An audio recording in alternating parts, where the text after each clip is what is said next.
Now it is time to show you some gameplay of Braindance. This is a feature that you'll experience when you play Cyberpunk 2077. Braindance is essentially a recording of somebody else's experience.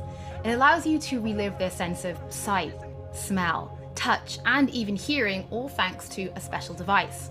After the gameplay, I will be welcoming back Pavel Sasko, and will also be joined by Patrick Mills, our senior quest designer and all-round lore master, who will be helping to answer your questions and give you some explanation on how you'll be interacting with Braindance when you play Cyberpunk 2077. So, let's take a look. Plan's simple. Do nothing odd. Don't get creative. You go in, snatch the cash, get out. And we sell the BD to those psycho freaks from the studio. Got it. And remember, everything on full blast. They'll spot us extra for a wicked adrenaline high. Okay, on you go.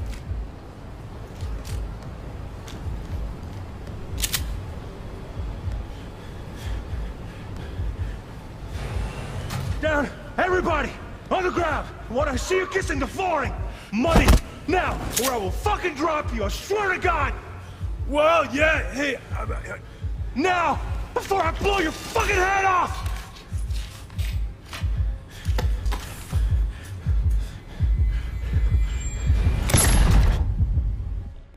Ah! Slow, deep breaths. Your cortisol and adrenaline spiked, but the soft activated your hormone blockers. Nothing happened. You're alive and well. That was... too much. Could feel the guy's pain, his stress, his hope. Hope wrapped up in something else. Mm-hmm. Probably took a booster just before. You'll be fine. Got everything set up? Let's switch over to editing mode.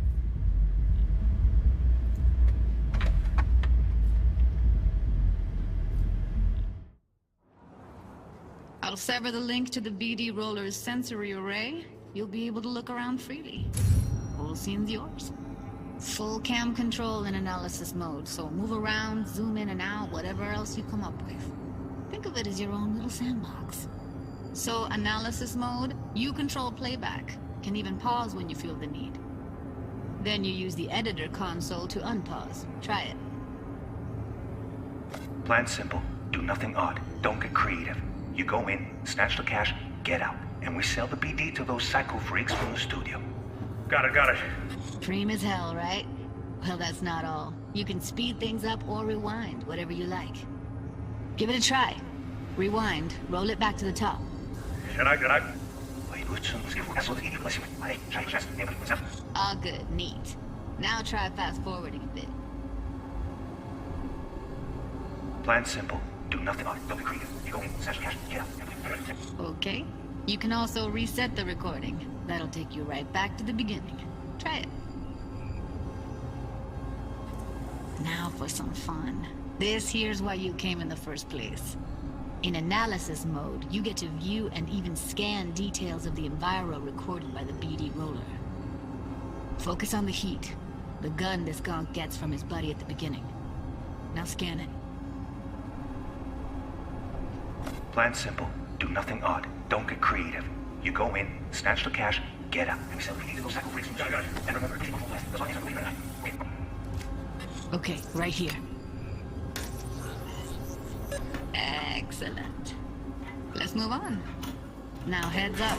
In analysis mode, you can ferret out background noise and conversations if the roller got close enough. This tech records everything, every little detail, even the sights and sounds the roller was never aware of. To see the sources of the recorded sensory signals, switch to the audio layer in the editor. Go ahead and try that now. Okay, good. Now you should see several sound signatures in the store. Choose one and hone in on it. Pack of 6, case of Brosif, and a couple of zappers. Okay. We have a deal today on 2 flavors. Cuddy and Down. surf and everybody! On the... So, any thoughts? Unbelievable. Seriously. Like what's happening right next to me. Yeah, it's how BD recording implants work. They pick up everything, all the elements in the background. Then an editor tweaks them, makes them pop. Keep playing with the sound, explore it a bit. We'll move on when you get bored. I want to see you kissing the flooring! Money! Now! Sometimes you can analyze extra layers in the raw, stuff the roller's cyberware picked up. Like what? Ev's got Kiroshi optics that grab infrared, meaning you should be able to grab heat signatures from her recording. Huh. Hella nice. Scanning works on peeps, too. Walk up to the wounded chick. Try scanning her. Alright, next thing. Scroll forward to the part where our artist gets a lead injection. Or I will fucking drop you, I swear to God! Well, now, fucking head off!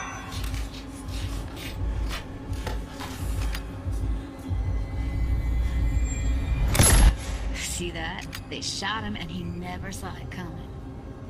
But you will. Here it comes. My favorite part of the game. See the blinking thing over the entrance? Surveillance cam. Must have caught our shooter. You'll see in a sec. Cam feeds to the screen behind the clerk. Roll back to where the screen's in the kid's field of vision, then scan it.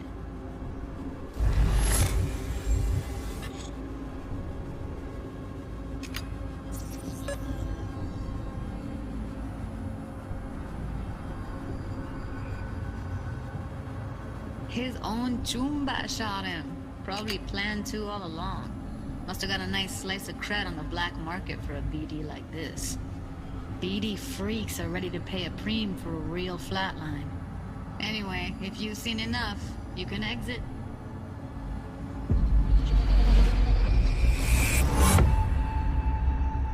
Yeah, it's impressive, right? It's too bad most of the BDs we do here are only good for flogging the log. So Braindance is a pretty big part of the Cyberpunk universe. It's not just something used for adult films. There is an awful lot to it. And there's two sides I'd really like you guys to help me explore. First is the lore, so how this actually fits into the universe. And then there's the gameplay side, so how players will be interacting with it. So Patrick, could you tell us more about the lore of Braindance? I would love to. So in the world of Cyberpunk 2077, Braindance was invented way back in the early 2000s at UC Santa Cruz. It was developed as a way of recording a person's experiences and then playing them back for someone else so that they could relive them as though it was happening to them. It was originally used for things like therapy and prisoner rehabilitation, but by 2077 it's become this global media industry, including things like movies, mass entertainment, things like that, video games, some interactive things, and of course adult fare as well.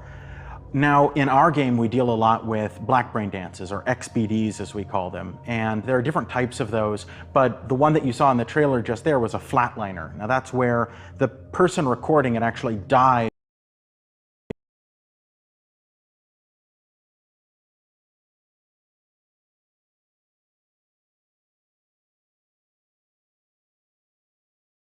of a thrill, but a mercenary can also use them for various things, and you'll see that in the game, of course. And from the gameplay perspective, we have been working a lot throughout last years trying to figure out the best way how to use the Braindance in the game as a mechanics.